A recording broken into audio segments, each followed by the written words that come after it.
Hello friends, ideal coaching সেন্টারের পক্ষ থেকে আপনাদের সবাইকে স্বাগত।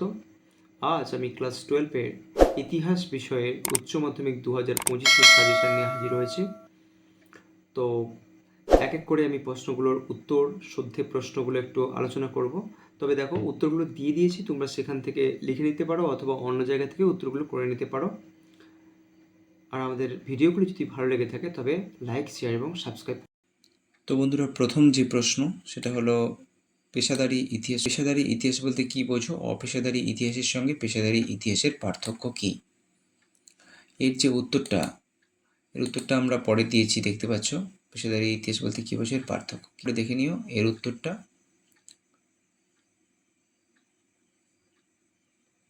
এবং বন্ধুরা, দ্বিতীয় প্রশ্ন দেখতে পাচ্ছ তোমরা, জাদুঘর বলতে কি বোঝো? অতীত পুনর্গঠনে জাদুঘরের ভূমিকা। দেখো, ইম্পর্ট্যান্ট এই দুটোর মধ্যে একটা। এবার প্রথমটা একটু বেশি ইম্পর্ট্যান্ট, একটু লেস ইম্পর্ট্যান্ট, ওকে? বাট তোমরা কিন্তু দুটোই করবে, ওকে? এবার চলো তৃতীয় নম্বর দেখি। এর উত্তরটাও দিয়ে দিয়েছি, দেখতে পাচ্ছ।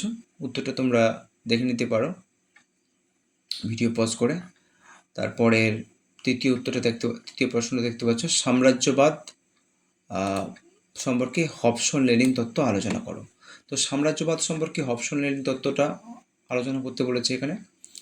তো এটাই হচ্ছে তৃতীয় কোশ্চেন। এবার এর উত্তর দেখতে পাচ্ছ তোমরা এখানে। উত্তরগুলো ভিডিও পজ করে নিয়ে নাও। আমি একটু নিচের দিকে যাচ্ছি। আবার 4 নম্বর প্রশ্ন।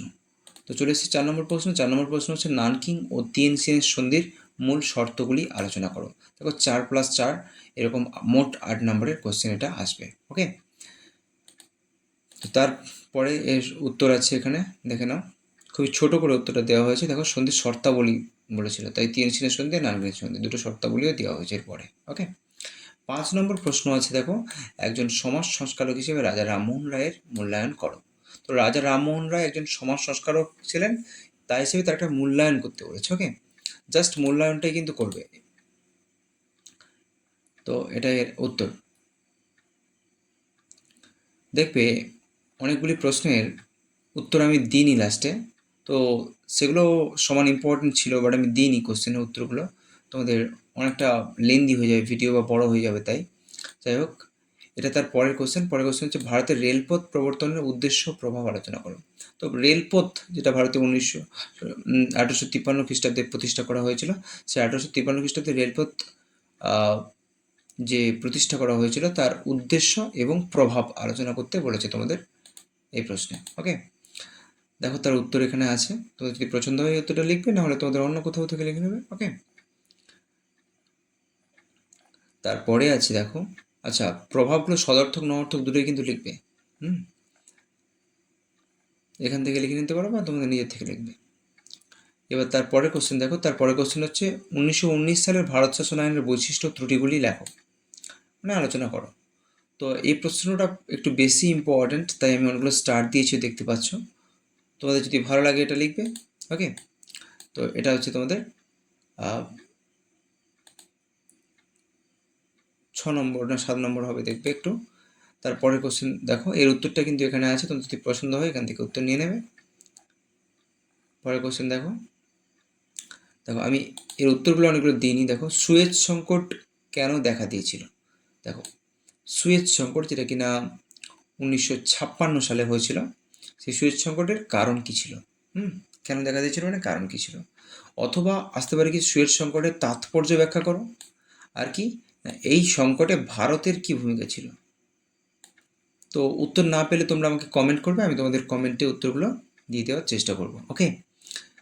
তারপরে যেটা আছে, বাংলাদেশের মুক্তিযুদ্ধ। আচ্ছা, এর উত্তরটা আমি দিয়েছি তোমাদের, কারণ এবছর বাংলাদেশ নিয়ে প্রচুর হই হট্টগোল হচ্ছে, যদি দিয়ে দেয় উচ্চ মাধ্যমিকে, তাই। যাই হোক, এটা ইম্পর্টেন্টও আছে প্রচুর, আমি স্টার দিয়ে রেখেছি, দেখতে পাবে, এতটাই ইম্পর্টেন্ট, 3rd স্টার। তো বাংলাদেশের মুক্তিযুদ্ধের সংক্ষিপ্ত পরিচয় দাও, এই যুদ্ধে ভারতের ভূমিকা কী ছিল? এটা হচ্ছে নেক্সট কোশ্চেন। তো এবার হচ্ছে আমরা ধীরে ধীরে শেষের দিকে আসছি। এর উত্তরটা এখানে আছে, দেখে নেবে তোমরা। তারপরের যে কোশ্চেন,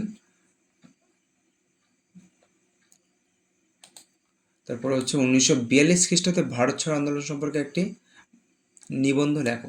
তো তো ভারত ছাড়ো আন্দোলন সম্পর্কে লিখতে বলেছে।